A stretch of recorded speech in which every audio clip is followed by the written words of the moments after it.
Welcome back, everyone, to $1 Million Listening. I am your host, Chris Ristau, and I have a special guest. That's right, Alex Piech from the good old Dallas Boo Cowboys. That's right. You know there's going to be a lot of banter on this today because as a Niners fan and a Dallas fan, you already know how this is going to go. But I'll keep that for later. Tell us a little bit about yourself, Alex, and thank you again for coming on. Man, happy to be here. And you could boo the Cowboys all you want because I'm not a native Texas. Just like most people in my area, we're not native to Texas. True. Lots of implants, right?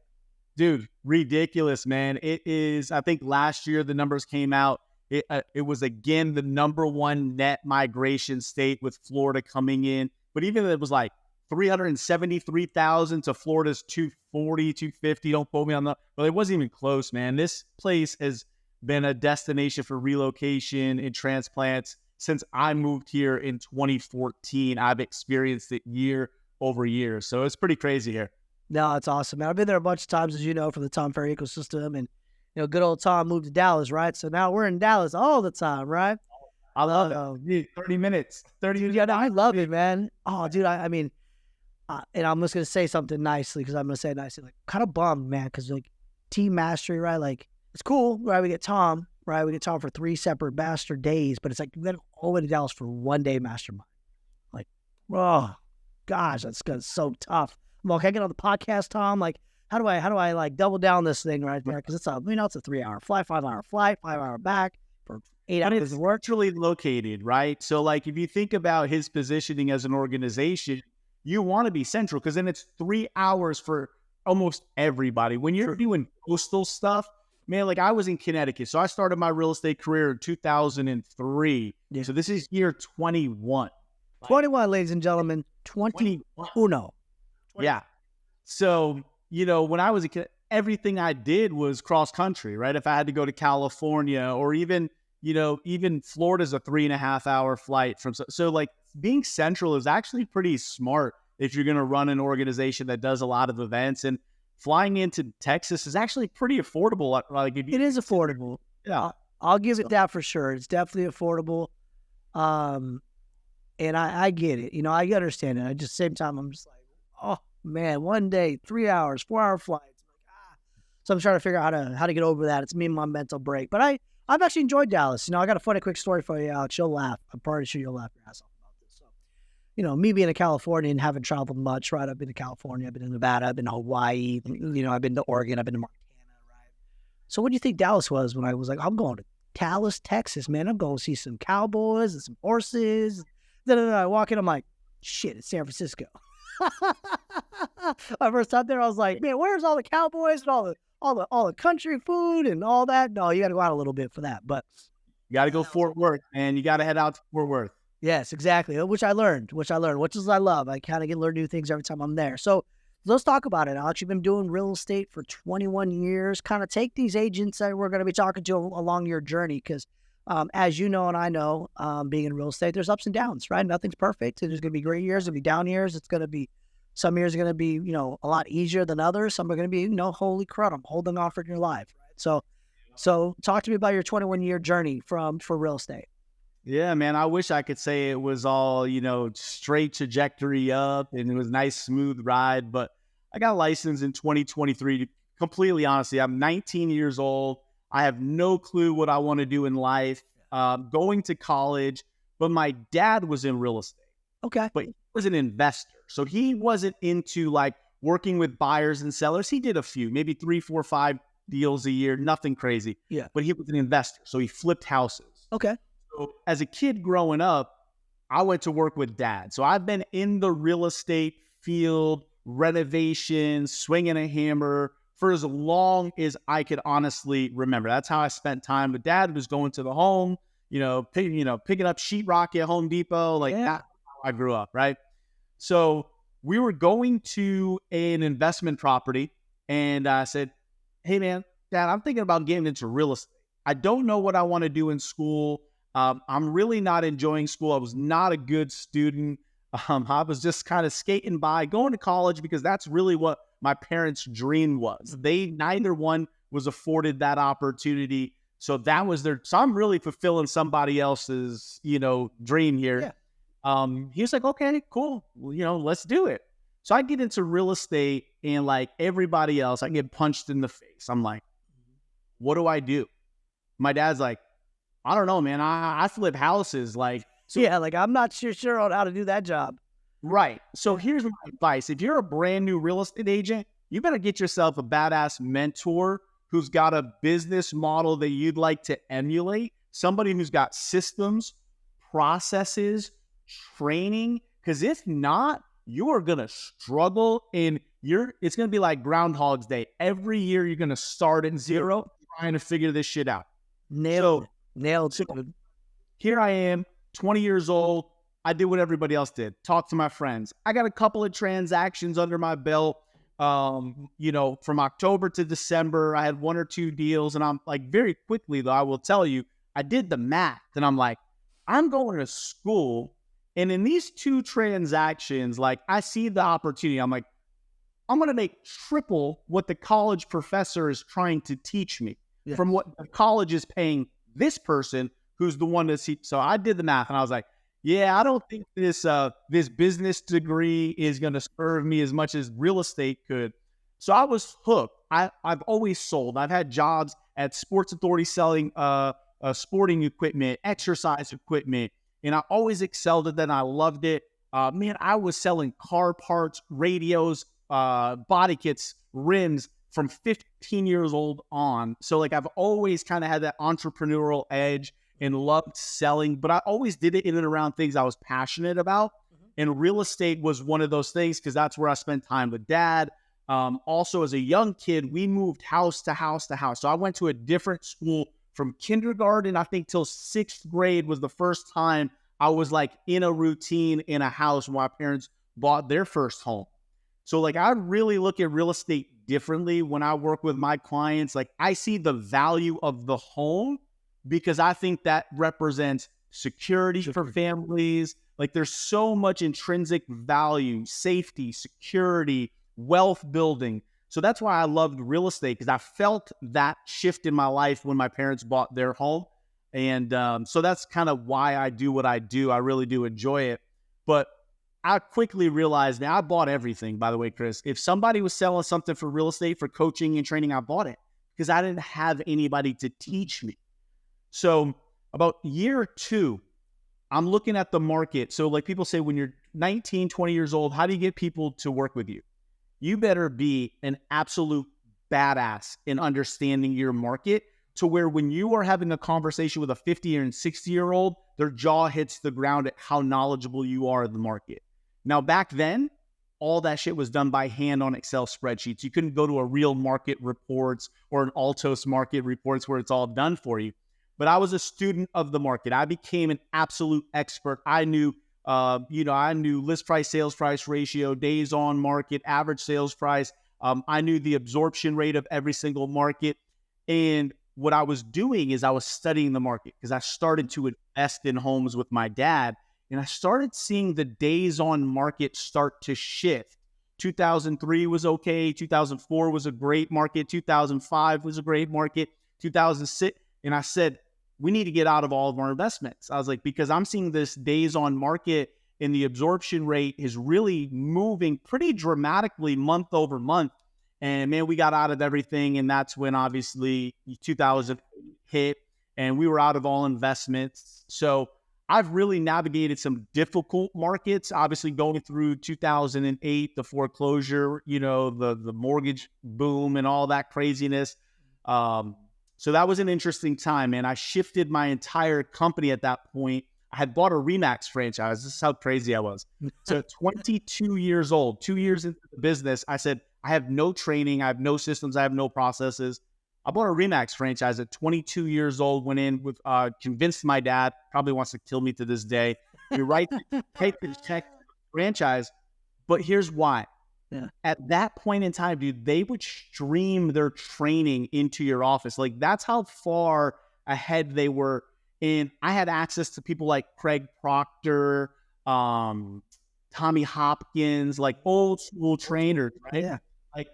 And I consumed everything. Like I would be at the office. If you drove by our corner office in Naugatuck, Connecticut at 1 o'clock, 2 o'clock in the morning, the light was on and I was in my chair and I was watching videos. Like, that's how serious I was. I wanted to be an expert. I wanted to be the best at my craft. And that's what RE/MAX afforded me. The education, the accessibility to other successful people that were doing what I wanted to do so I could see it. And once I saw it, I was like, well, then I can do it. I just need to reverse engineer what they're doing. And how they did it. So that was great. I did 5 years there. I think at the time they said I was one of the youngest franchise owners ever at 22 years old. So loved my time there, but I quickly realized RE/MAX wasn't bringing me any business. Coldwell Banker wasn't bringing their agents business. It was really what the individual agent was doing to brand themselves and build their lead generation systems, their past client systems. So I went independent after my time with RE/MAX because I valued what they did. But as an entrepreneur, I'm like, I'm spending marketing dollars building somebody else's brand when it's really me who attracts the clients. Nobody ever called me and said, hey, I saw that beautiful balloon on TV and I figured I'd give you a call to sell my house. Never happened. So, that was my transition to understanding the business at a deeper level. But I've been in coaching and training since 2005. I've had a coach at a very high level in my business and, shifted my business in 2008. Got everybody in my office, CDPE, Certified Distressed Property Expert certification with Alex Sharfin.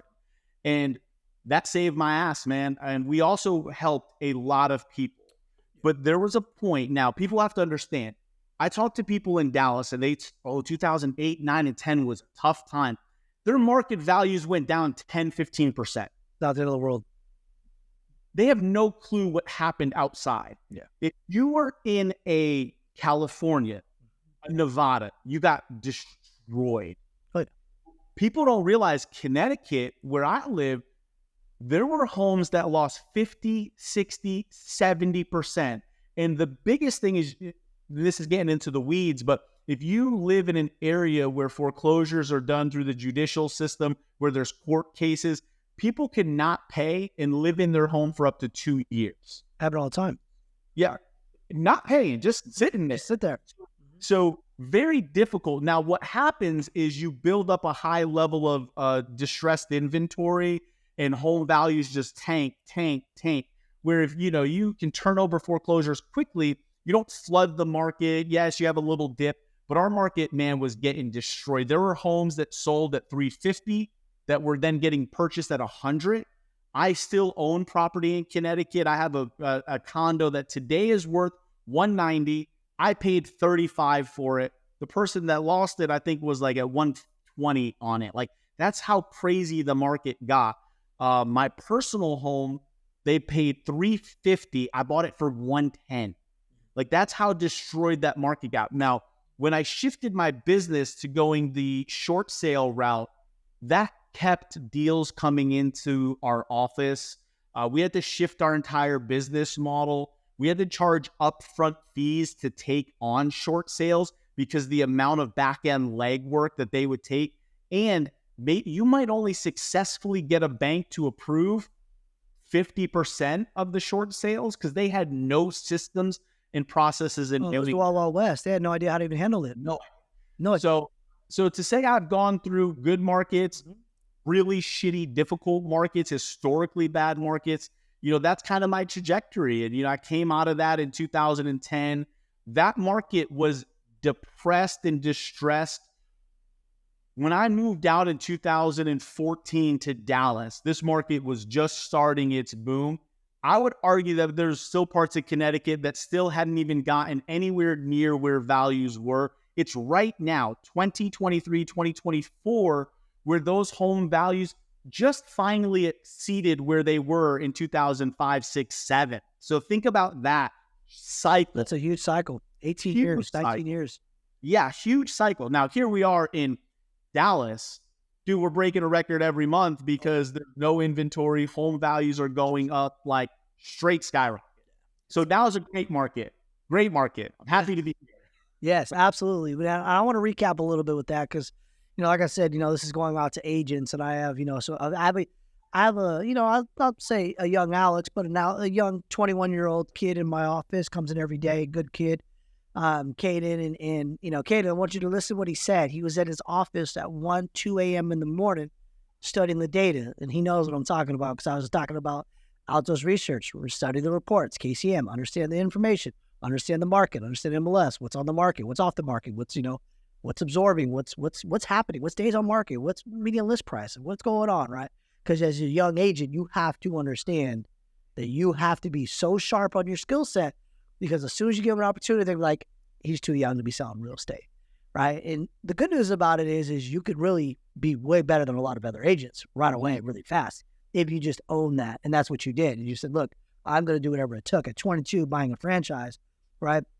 Because you didn't know what you didn't know, right? You're like, hey, I need training, I need this, I need that. And you know as well as I know, Alex, you got to pay to play, right? We do it every day, right? We want to be around the people that are doing a lot of business so we can learn. You pay to play. And that's kind of what you said with RE/MAX. You're like, look, I need to be around the people that I want to learn their business so that I can realize where I need to do to reverse engineer to do that, what they do with their business and my business, right? And so as an agent, you have to be an entrepreneur. As an agent, you have to be a businessman. As an agent, you have to hold yourself accountable. As an agent, you have to work hours on hours and hours with knowing you're not getting paid. Right? Just to be able to provide the value and the skill set that is needed to get to where you are. So awesome, man. I mean, that's great. And we won't even get too much into the short sales today, guys. That's probably a whole nother podcast for you guys. We don't ever have to talk about it. Yeah, that's a whole nother podcast because I already know that's a fun old time there, right? But let's talk about, you've been around. I got in the industry, I want to say 2011. So I've just missed all of that, but my business partners went through all of it, right? But as 2011, I was nuts, right? I did real estate mortgages. Everybody had a foreclosure or a short sale or something. You had to figure out guidelines and this, that, and the other. Yep. All bankruptcies, you name it, right? But overall, as you saw each thing kind of go, right? And then we got into 2020, 2021, where I imagine me and you probably had the same thought when COVID happened, right? Like you can't work. You're like, well, we're commission based, bro. Like we have no pay. Like, what do you mean we can't work? Like, I don't understand the concept, right? You're like, we have to do something because I have, no income. And you can imagine you're a team leader. We're running businesses here, right? We have agent centers relying on us to go 2 months or I don't know how it was in Dallas. California is definitely, we're like super cautious, right? Yeah. You can talk shit about that. It's okay. I'll take that one. Like I'll talk shit about the Cowboys. There's a reason I'm sitting in Dallas, Texas, and not New York and Connecticut. Oh yeah, we're that out there, people can come to their own conclusions. But yes, no, all good. But we watched what happened, right, in 2020, 2021, right? And the market went bunkers, right? Like it was everywhere. Like it didn't matter. Like if you had a license, everybody was buying, everybody was refinancing. If you had a mortgage license, like everybody was doing something, right? Yeah. And then we have to kind of go switch into what happened in 2022, right? What was it, March, where rates started to climb up real quickly, real fast, right? It was like next we went from 2.5%, 3% interest rates to 8% interest rates, guys, right? So, agents that are newer in the market that are either coming into the market now or were part of that market and just got licensed in 2020, 2021, they're struggling right now because they don't know how to adapt to the current market. And for us, and I imagine for you, it's somewhat the same. I mean, I'd call this more of a normal real estate market where you have seasonality, right? You have buyers that want to buy, but they, it's got to make financial sense for them. Timing needs to be right. You have sellers that they need to sell for some sort of reason, death, divorce, right? Jobs, whatever the reason they're selling, right? But we're also noticing like, look, there's a lot of people that can sell but won't sell. They don't want to pay higher interest rates. And there's buyers that can qualify that just don't want to pay higher interest rate too. Kind of a normal real estate market. You got to be able to explain to people how the economy's doing and how real estate's doing. So talk to me a little bit about like how you've kind of weathered the storm a little bit. And as you've been data driven, as you can tell, you pay attention to what's going on. How do you explain to your team members and how do you explain to people like, look, we're normalizing a market, but you got to be skilled. Like this is a skill-based market. You have to be skilled. So tell me about how you train your team and how they kind of understand like how to help people get from, I want to think about buying or I want to think about selling, but I'm not too sure and I'm scared. Yeah. So probably a little bit more of a hard ass on this because I was quick to remind them. High five. Yeah. Hard asses are good. Boom. You're welcome. Like I was quick to remind everybody, you're not that good. Yeah. in 2000, 2001, even beginning part of 2022, you're not that good. You're a product of an insane real estate market. Okay. You brought no skill, no knowledge. You put a for sale sign in the yard. You put it on the MLS. You had 35 to 50 offers. People were paying $100,000 over, guaranteeing the appraisal and waiving their home inspections. You did none of that in negotiation on behalf of your client.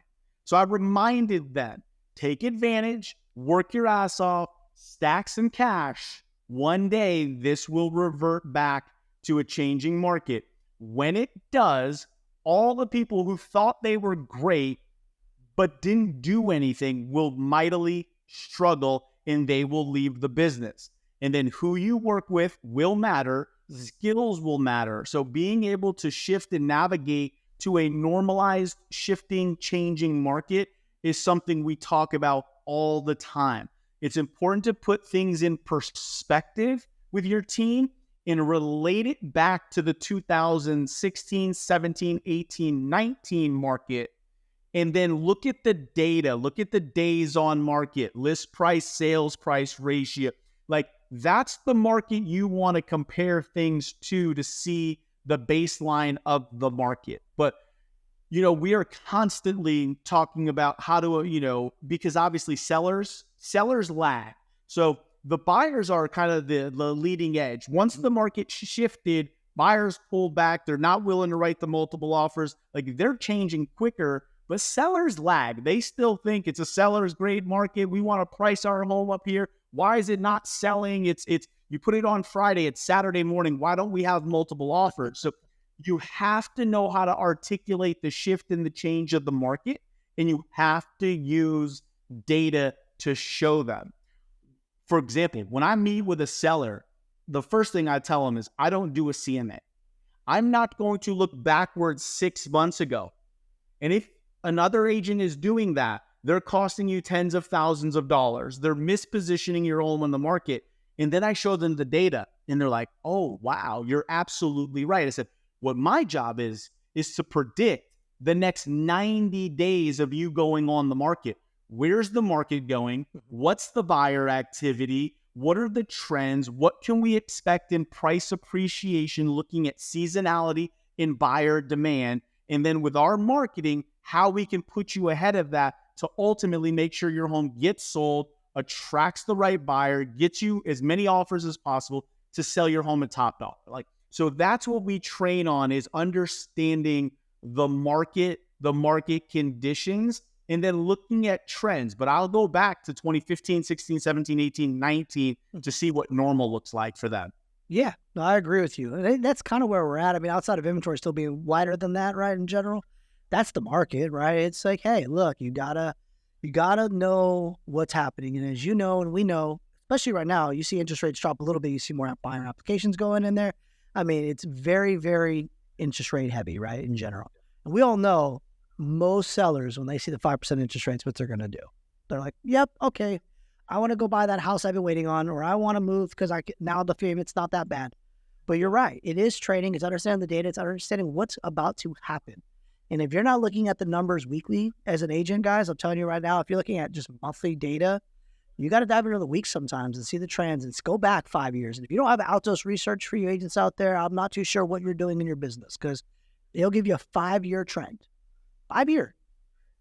Learn the data inside and out. Learn the market segments, right? You have clients that basically are looking at a $750,000 price point in Antioch, California. Look at that market segment for the last 5 years. What has happened? Days on market, list price, right? How many times have we had any sort of price reductions, right? What's our market action index? Altos Research is a phenomenal tool. By the way, I don't get paid by them. I'm just giving them a plug. All right. So, but yes, 100%, guys, got to know the data, know it inside and out. And there's definitely a difference, and Alex will tell you, between active, pending, and sold data. Know the difference. When do you use them in your talks, right? Because it does matter a lot. So, good. So we kind of took a little bit of a journey with you, right? From when you started, you went through hammering, getting drywall with your dad at Home Depot, building homes, the whole 9 yards, buying a Remax 22, which I did not know, by the way, which is pretty awesome. to now where you're kind of running your team. So talk to me a little bit about your team in general. Like, how many members do you have? What's your goal with your team? Like, how do you see things kind of developing there?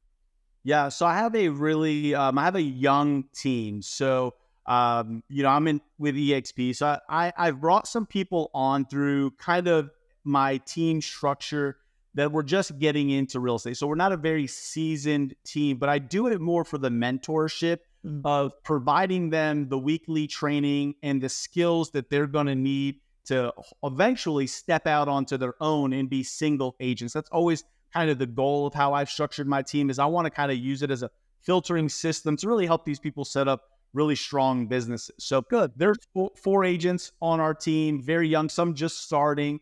And really the goal for me is every November we sit down and I have them do their business plan with me. And I don't portray a team goal in sales, because I feel like sometimes that is making, like, I want to know what your individual goal is. And then collectively, we'll put all of that together and here's what we're shooting for as a team. But I want it to be very personal of why do you need to make that income? Because one of the things I've discovered with human beings is you have the exceptions. I'm not talking about the, Chris, Alex, like the go-getters who will work till 2:00 in the morning, right? I'm talking about the normal. They're going to have an income goal and they're going to work to that income goal, and maybe they'll push a little bit past it. But most people kind of hit a threshold and they kind of relax, right? Because they hit what they need to make. So I've always learned to ask, what do you want to make? What's your goal? What do you need to make? Like, where do things like have to be for you to, provide for your family? More times than not, I see people really hit their need number. And that's okay. That's what we work on. My goal is to make sure you get there. So we do one-on-ones. We do lots of training with them. And some of my team is just like, hey, I want to get out of my 9-to-5 and make the transition over. I've got a young lady, Joy, on my team. February 12th was her first day. She let go of her 9-to-5, transitioned to real estate. So it's been about 1 month now. And I just spoke to her on Monday, was our one-on-one. And she's like, man, I really have belief that this is feasible. Mm-hmm. I've got a pipeline of 3 buyers that I'm already working with within a month. And here's the thing. The only thing that changed, Chris, from this last 30 days to her previous 30 days is she put her back against the wall and she had to do it. Sometimes that's what they need. That's it. All she did. And I said, Joy, I'm proud of you, because now you're doing what's required to be successful. However, you could have been doing this the whole other time. You just didn't have to. And it's true. But it's true, though. You got to figure out their whys. You got to figure out, a little bit about their goals in general, just who they are as people. But, we have a pretty big team now. I guess we have about 50 plus agents in the brokerage, right? And you could tell, like, at some point, like this agent has to do this. They need to do this, right? Or you'll see an agent that will give 80% effort and be like, I'm not getting the results. Well, I'm like, well, you're 80% effort, right? Where's the extra 20? Where's the extra 25? Like, it's funny. Me and you kind of come from the same background. I worked at a Play It Again Sports I managed one when I was 16 years old, selling, golf clubs and workout equipment and you name it, right? To working at a 24-hour fitness, selling people, memberships and personal training and all of that. So we both have just been in sales forever, right? And there's just that goal-driven person. When you have a sales background, guys, in real estate, like, you have a goal that is like, hey, I'm 110% the goal, I'm 130% the goal, 150% the goal, right? Like, that's a salesperson's mindset, right? It's just just because you're at goal doesn't mean that you're done, right? Where a lot of people who don't have a sales background, they just like, oh, I've just got to get to this number or this feeling. And I do think that for a lot of agents in real estate, especially now in the last couple of years, they don't realize the work and effort that it really, really takes to get to that level of even somewhat of successful in this industry. And that's why we're going to continue to see agents kind of drop off of the industry, because it all looks good on TV. It sounds great because you see people all on social media and Instagram, look at me, look at me, look at me. But are you willing to work hard when nobody else is looking? Are you willing to do the work that people aren't willing to do? Do you need someone to hold your hand all the way through the process? Or you want to say, look, I want to be a salmon and I'm going to go upstream. I'm going to be different than everybody else in here. Yeah. For a lot of agents, it's hard for them to understand that. Like, you can't, nobody's going to, like, you're self-employed. Like, I can't tell you, I can tell you what to do, but you don't have to listen. And at the end of the day, not much you can do. So I'm with you there, man. That's good, man. So 4 agents, got more newer agents, kind of things starting to click for a couple of them, which is nice. But it's tough, guys. And just so you know, as a team leader, it's tough sometimes, because I'll tell you guys as newer agents out there, to the ones that have been less than 4 years in the industry, I would say, and I guarantee Alex will say the same thing that I'm going to say with me. There's one thing I want to tell you from a team leader aspect to you. If I want it more than you, I can't give you any more of my time. Yep. I just can't. I can't want it more than you. You have to want it more than me. I'm there to support you, right? As soon as I feel like I want you to be successful more than you need to be successful, then we have a problem, right? So just know that as a newer agent, you have to lead by example. We're there to support you. So good stuff.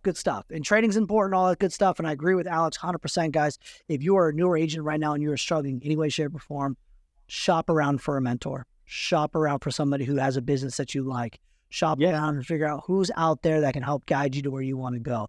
If you don't know, I tell you right now, I have a mentor. Alex, you have a mentor? Absolutely. We have mentors, right? At the end of the day, you need to find somebody who's been where you want to go and who can help guide you. Do not let your pride and ego and your commission splits and all that nonsense get in the way from education, learning, and getting to where you want to go. All right, you nailed it. I mean, I talk to agents, they sell 4 homes and they're worried about the commission split. I'm like, why don't you worry about how to go from 4 to 12? Yes. Way more. Get on a team. Somebody who can help you and assist you and hold your ass accountable. See, the challenge with real estate is everybody wants to be self-employed so they can tell people, I've got freedom, I've got flexibility, but you have zero accountability. So you're off screwing around when you should be working and you're not putting in the hours. So Tony Jerry's an executive level coach here in Dallas. He coaches like some huge people. And I sat in, I went to his house and he talks about high leverage activities. And he talks about how many hours you have in a week. And he says, okay, let's minus out your 8 hours a day of sleep. Let's minus out all your personal time. And it nets out to where you have about 100 hours left. And he says, you got to split that. 50 hours should be towards work, 50 hours towards family. Now, in your 50 hours, you need to spend 70% of your time doing high leverage, high value activities that move the financial needle of your business. I would argue if people were really honest and they set an alarm on their cell phone that recurred every 15 minutes. And when the alarm went off, you had a notebook and you wrote down, here's what I'm doing right now. I had one of my coaching clients who I coach, a young lady in Atlanta, do it. She sent it to me. I had her do it for 2 days. She's washing dishes in the middle of the day. She's going grocery shopping in the middle of the day. She started prepping for dinner at 2:30 in the afternoon. You ain't working. I'm like, we did it. She's not working. She's working about an hour and a half a day in her business. You ain't working. So there's eye-opening. Sometimes you need the accountability to force you to do what you know you're supposed to do, but it's easy to get sidetracked. And I'm guilty of this, right? Like one of the discussions, I'll be really honest, one of the discussions I had with my wife, and this kind of goes into 2023, is market changed. Like from January to July, Chris, I had made the same amount of money that I made in all of 2022. And I'm like, damn, this is going to be an incredible year. Things are paying off. I'm going to double my income. From July to December, I felt like somebody beat my ass down because I think we closed like 5 more deals. I'm like, what happened to doubling my income? Yeah. And, so I told my wife, I'm like, hey, it's going to require a lot more discipline of my time being in the business because I'm a dad, man. I want to be home for dinner. And I am. I'm home for dinner every night. I put, one of my kids to bed every night. We do movie time before bed. I do baths. I drop them off to school. I pick them up from school. So like I am not doing as much time in the business as I even want to be. So we've had that discussion like, okay, you're probably going to have to do school pickups because that interruption in the middle of my day it's an hour loss. You do that every day, that Adds up. Adds up. And it's like Saturdays and Sundays, I'm probably going to work a lot more than I was. And, maybe I'm going to be home for dinner 4 days instead of 7 days, but it aligns to our long-term goals of, the schools we want to keep our kids into. So you have to also do the work. Now, I think you could be really smart and build a fantastic business with the, setting the right boundaries so you could be there for your kids or family and things that you need to do that are also important to you. And the only way to do that is to be like pig-headed disciplined to your calendar. If it ain't in your calendar, it's not happening. Your calendar needs to be updated, blocked out for when you're prospecting, block out for date night, block out for the vacations you want to take, blocked out for when we're going to go to elite retreat and all of the things that we do in real estate to stay up with our, with our community and staying cutting edge so we could deliver better service to our people. That stuff's got to be blocked out the year in advance. And then I build my life around that. So if I want to go play golf, it might be Friday afternoon at 11 because I did my call block. I took my kids to school. I did my call block. I hit my 2 hours. Now I can go screw off because I've hit my high leverage activity. So calendar is a huge one for real estate agents, and they don't like to hear it because it's not sexy. It's not a new tool. It's not lead generation. Magic pill. Yeah, but it's what it takes. It's what it takes. It's what it takes. I agree with you. Now, for those, we're going to be wrapping up here soon. We got a few more minutes, Alex. We respect his time. But I want to talk about a little about Dallas, Frisco. Like for those who don't know, like where you cover your territory. Yeah. Talk to us. Give me like some good restaurants. Give me your area. Give me something that's entertainment people would know. Talk to us. Yeah. So I'm considered North Dallas, far North Dallas. Most people just call it Dallas, but I'm on the suburbs of the north side of Dallas. So anything from Plano, Frisco, Prosper, Salina, McKinney, Allen, that is where I focus almost all of my business. And the reason is, if I go to Fort Worth, that's a whole different market, different builders, different communities, different price points. Like I know my area, and people who are moving to my area are coming for a few reasons.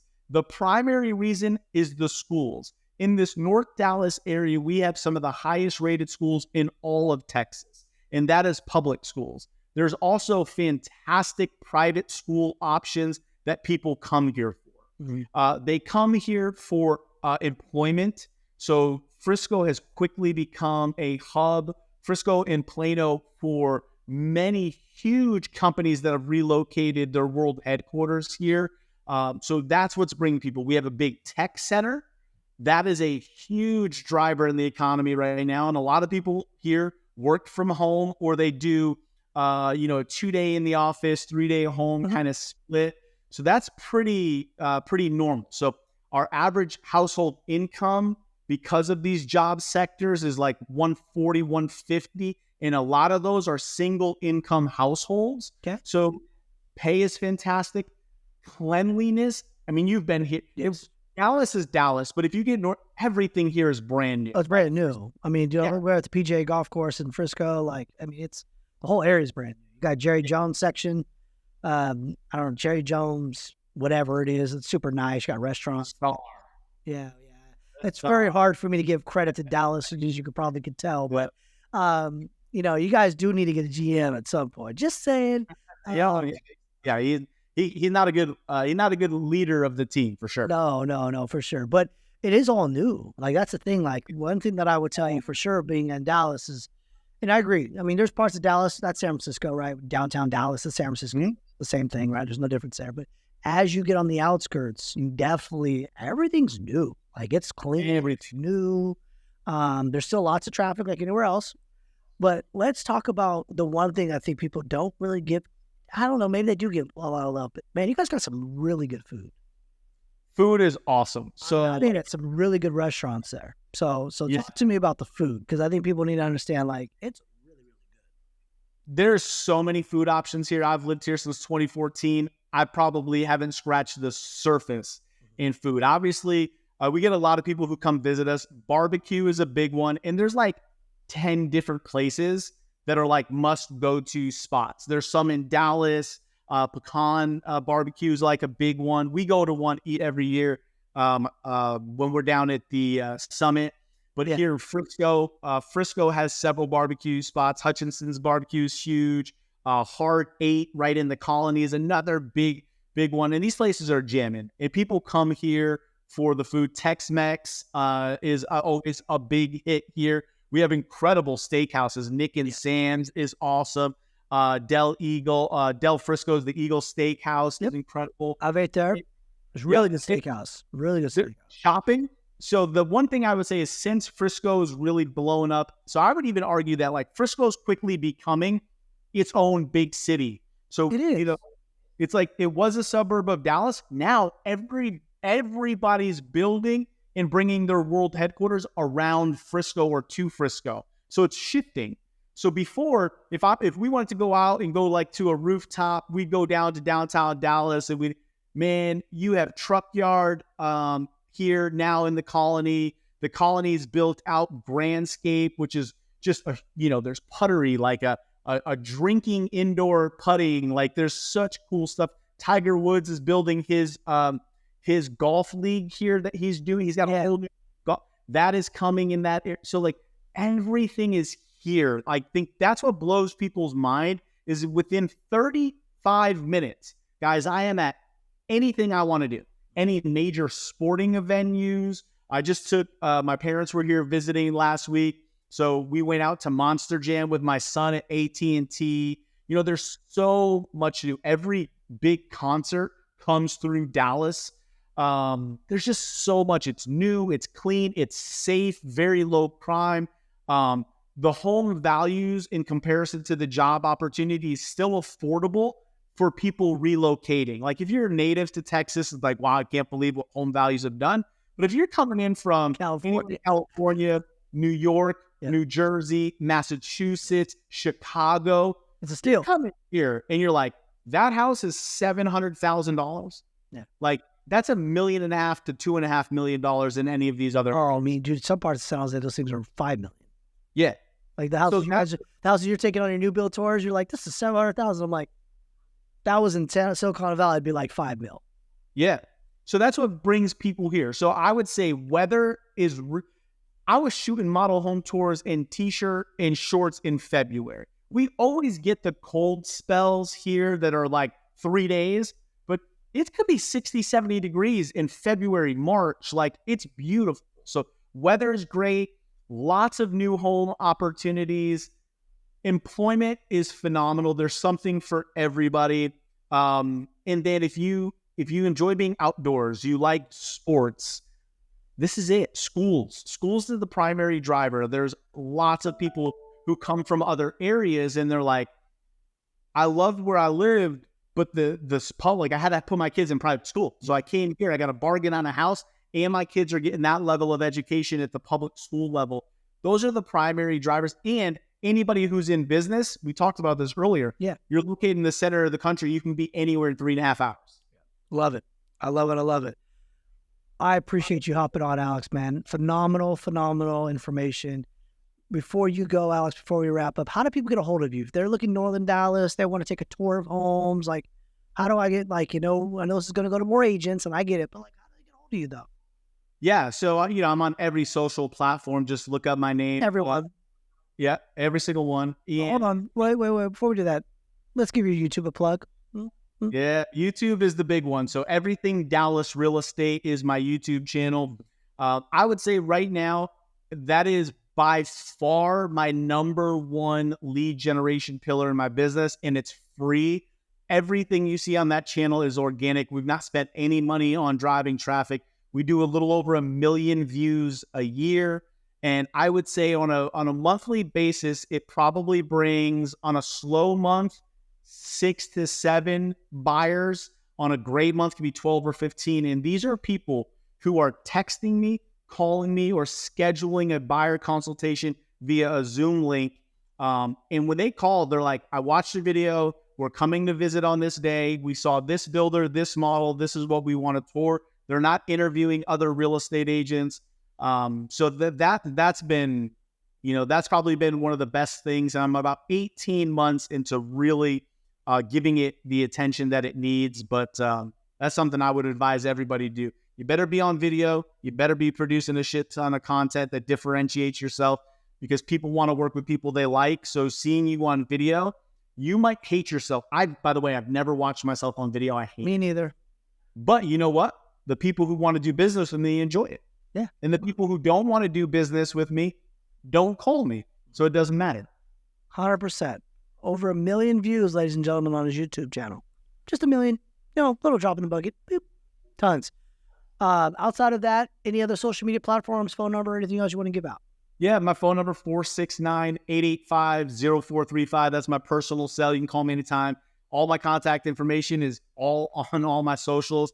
That's where I'm probably most active, is YouTube. I do have an Instagram. You're not going to catch me doing any dances or anything fool like that. But no dances for Alex. I didn't dance. No, you know what? I am. I'm a user of social media for one purpose: research. So I use it for marketing purposes, and I look what other people are doing, what's cutting edge when it comes to marketing. But I'm not like I'm jumping on, scrolling and looking at so I use Facebook as well. But again, everything I use, I'm really using it for research and marketing purposes for my business. Well, you can reach me on any of them. Love it, love it, love it. Well, thank you again, Alex, for hopping on, man. Truly appreciate it, man. I'll be in Dallas. I'll be hitting you up when we get out there. As always, much love to you, the family, the business. Thank you again for hopping on. Yeah, appreciate you having me on, man.